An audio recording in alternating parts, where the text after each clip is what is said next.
ঈদযাত্রা specifically সেইটি নিয়ে যেই বৈঠকটি হচ্ছে এবং আরও একটি বৈঠক রয়েছে সড়ক এবং নৌ মন্ত্রণালয়ের, এটি নিয়ে কথা বলবো। তার সঙ্গে আমরা মাহাদির সঙ্গে যুক্ত হতে চাই। মাহাদি হাসান, মাহাদি, আমাদেরকে জানাবেন আপনি যে ঈদযাত্রায় আমাদের সহকর্মী সিফাত জানাচ্ছিলেন একটি অংশ হিসেবে আংশিকভাবে, আপনি একটু আমাদেরকে জানাবেন যে ঈদযাত্রা নিয়ে আসলে এবারে কী ধরনের পরিকল্পনা করা হচ্ছে নির্বিঘ্ন করবার জন্য ঈদযাত্রাটিকে, এবং একই সঙ্গে সড়ক এবং নৌ মন্ত্রণালয়ের যেহেতু একটি বৈঠক রয়েছে আমরা যতদূর জেনেছি আপনার মাধ্যমেই, সেটি হচ্ছে যে এই এই নৌপথে কিংবা সড়ক পথেই তো মূলত ঈদযাত্রাটি হয়ে থাকে, তাদের এটি নিয়ে কী কী বিষয়ে আলোচনা করছে?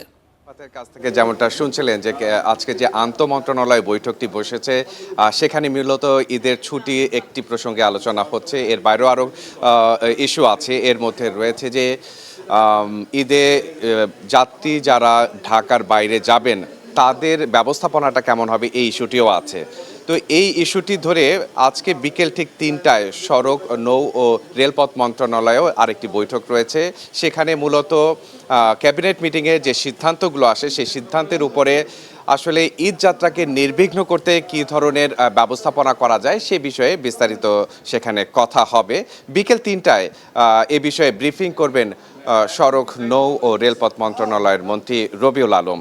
আমরা সেখানেই মূলত বিস্তারিত জানতে পারবো যে এবারের ঈদ যাত্রার সুষ্ঠু ব্যবস্থাপনার জন্য আসলে কি কি পদক্ষেপ নিচ্ছে এই মন্ত্রণালয়।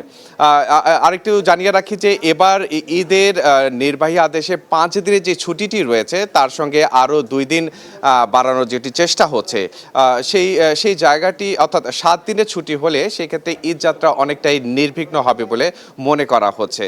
তো সেই ছুটিটি আসলে সেটি নির্ধারিত হচ্ছে কিনা সেটি জানার পরেই আসলে ৩টার দিকে সড়ক, নৌ ও রেলপথ মন্ত্রণালয়ের মন্ত্রী তিনি এ বিষয়ে বিস্তারিত জানাতে পারবেন, সে অপেক্ষাতেই আমরা রয়েছি।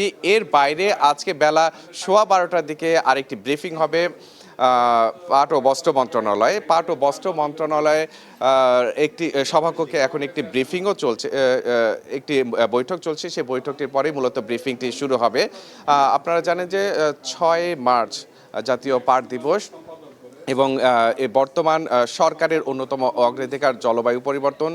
জানেন যে জলবায়ু পরিবর্তনের সাথে পাটের যে সামঞ্জস্য, সেই জায়গাটি মিল রেখে পাটকে কিভাবে সর্বজনীন করা যায় সেই উদ্যোগটি মূলত আজকের এই ব্রিফিংয়ে জানানো হবে বলে আমরা জানতে পেরেছি। জ্যাভলিন, অনেক ধন্যবাদ মাদে আপনাকে।